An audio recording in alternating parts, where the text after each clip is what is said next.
जय हिंद दोस्तों, एक नई वीडियो में आप सभी लोगों का फिर से स्वागत है। जैसा कि आप लोगों को मालूम है, आज 18 मई का फर्स्ट शिफ्ट का एसएससी जीडी का एग्ज़ाम हो चुका है। इस वीडियो में हम बात करेंगे टॉप 25 क्वेश्चनों के बारे में जो आपके एग्ज़ाम में पूछे गए हैं। तो चलिए बिना देर गवाए हम वीडियो को करते हैं स्टार्ट। पहला क्वेश्चन पूछा गया था, निम्नलिखित में से कौन सा लोक नृत्य उत्तराखंड का है। अगर हम बात करते हैं इनमें से कौन सा लोक नृत्य उत्तराखंड का है, तो ये आपका साथियों छोलिया है। तो ऑप्शन बी आपका बिल्कुल करेक्ट आंसर हो जाएगा।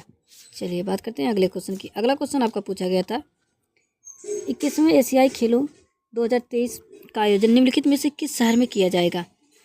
तो अगर हम बात करते हैं जो 21वां एशियाई खेल 2023 का आयोजन किस शहर में किया जाएगा, तो ये आपका साथियों दोहा कतर में किया जाएगा। तो ऑप्शन सी आपका बिल्कुल करेक्ट आंसर हो जाएगा। चलिए बात करते हैं अगले क्वेश्चन की। अगला क्वेश्चन आपका पूछा गया था, निम्नलिखित विकल्पों में से शुद्ध वर्तनी वाले शब्द का चयन कीजिए। तो सुन शान कैसे लिखा जाता है, जिस प्रकार ऑप्शन नंबर बी में लिखा गया है, तो ऑप्शन बी बिल्कुल करेक्ट आंसर हो जाएगा। अगला क्वेश्चन, वर्तनी की दृष्टि से निषाद का शुद्ध रूप कौन सा है। तो बात करते हैं निषाद का जो शुद्ध रूप है वो ऑप्शन ए आपका बिल्कुल करेक्ट आंसर हो जाएगा। नेक्स्ट क्वेश्चन पूछा गया था, किसी वस्तु का विक्रय मूल्य 2300 रुपये है और उस वस्तु को बेचने पर 200 की हानि होती है, तो हानि प्रतिशत बताइए। तो साथियों हमें सबसे पहले सीपी निकालना यानी क्रय मूल्य निकालना पड़ेगा।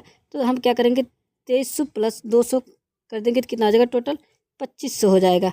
तो हमें हानि पूछ रहा है, तो हानि पूछ रहा है साथियों, क्या हमें क्या करना है, हानि प्रतिशत पूछ रहा है। तो हम 200 बटे 2500 टोटल इंटू 100 करेंगे। तो साथियों 0 से 0 कैंसिल हो गया और ये कितना बढ़ जाएगा, 25 अट्ठे 200, कितना प्रतिशत आ गया, तो ये आपका साथियों 8% आ गया। तो 8% किस ऑप्शन में लिखा है, तो option number C, option number C आपका बिल्कुल करेक्ट आंसर हो जाएगा। चलिए बढ़ते हैं अगले क्वेश्चन की तरफ। अगला क्वेश्चन पूछा गया था, आरसीबी ने अपना पहला महिला प्रीमियम लीग यानी WPL कप कौन से वर्ष जीता था। तो ये आपका साथियों 2024 में जीता था। तो ऑप्शन बी आपका बिल्कुल करेक्ट आंसर हो जाएगा। नेक्स्ट क्वेश्चन पूछा गया था, सतारा को ब्रिटिश राज में कब विलय किया गया था। तो बात करते हैं सतारा को ब्रिटिश राज में साथियों 1848 में विलय किया गया था। तो ऑप्शन ए आपका बिल्कुल करेक्ट आंसर हो जाएगा। नेक्स्ट क्वेश्चन पूछा गया था, निम्नलिखित में से कौन सा कार्य पुलिस के दैनिक कार्यों की सूची में शामिल है। तो बात करते हैं साथियों आपका गश्त और नाकाबंदी ये भी शामिल है, यातायात नियमों का उल्लंघन करने वालों पर चालान करना ये भी शामिल है, और आपराधिक मामलों की प्राथमिक जाँच करना ये भी शामिल है। तो इसलिए आपका जो ऑप्शन डी उपयुक्त सभी यानी ऑल ऑफ द एबव बिल्कुल करेक्ट आंसर हो जाएगा। चलिए बढ़ते हैं अगले क्वेश्चन की तरफ। अगला क्वेश्चन पूछा गया था, घटना घटित होने के बाद पुलिस की छानबीन को क्या कहते हैं। तो जब घटना घटित हो जाती है और पुलिस छानबीन करती है तो उसे क्या कहा जाता है, उसे साथियों अनुसंधान कहा जाता है, जिसे साथियों हम बोलते हैं इन्वेस्टिगेशन। तो ऑप्शन है आपका बिल्कुल करेक्ट आंसर हो जाएगा। चलिए नेक्स्ट क्वेश्चन पूछा गया था, 1618 ईस्वी में नर्मदा नदी के तट पर हर्षवर्धन को किस चालुक्य राजा ने हराया था।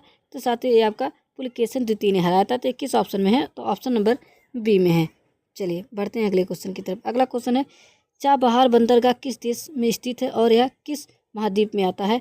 तो ये आपका साथियों ईरान में आता है। तो ऑप्शन बी बिल्कुल करेक्ट आंसर हो जाएगा। चलिए बात करते हैं अगले क्वेश्चन की। अगला क्वेश्चन आपका पूछा गया था, 2011 की जनगणना के अनुसार किस राज्य की ग्रामीण जनसंख्या सबसे अधिक थी। तो ये आपका साथियों उत्तर प्रदेश की थी। तो ऑप्शन बी बिल्कुल करेक्ट आंसर हो जाएगा। चलिए बात करते हैं अगले क्वेश्चन की। अगला क्वेश्चन आपका पूछा गया था, खालसा पंथ की स्थापना किस दिन और किसके द्वारा की गई थी। तो ये साथियों गुरु गोविंद सिंह जी के द्वारा की गई थी। तो ऑप्शन सी आपका बिल्कुल करेक्ट आंसर हो जाएगा। नेक्स्ट क्वेश्चन पूछा गया था, पावेल हॉर्स शब्द किस खेल से संबंधित है। तो ये आपका साथियों जिम्नास्टिक्स से संबंधित है। तो ऑप्शन सी बिल्कुल करेक्ट आंसर हो जाएगा। अगला क्वेश्चन आपका पूछा गया था, मेघालय का पठार मुख्य रूप से किस प्रकार की चट्टानों से निर्मित है। तो अगर हम बात करते हैं साथियों मेघालय का जो पठार है वो मुख्य रूप से किस प्रकार की चट्टानों से निर्मित है। तो ये आपका साथियों प्राचीन क्रिस्टलीय चट्टानें से निर्मित है। तो ऑप्शन बी बिल्कुल करेक्ट आंसर हो जाएगा। नेक्स्ट क्वेश्चन आपका पूछा गया था, अगस्त और सितंबर 1919 में किस महीने में 5 शनिवार आए थे। तो ये साथियों केवल अगस्त में। तो ऑप्शन ए बिल्कुल करेक्ट आंसर हो जाएगा। तो दोस्तों ये वीडियो आप लोगों को कैसी लगी कमेंट बॉक्स में ज़रूर बताएं।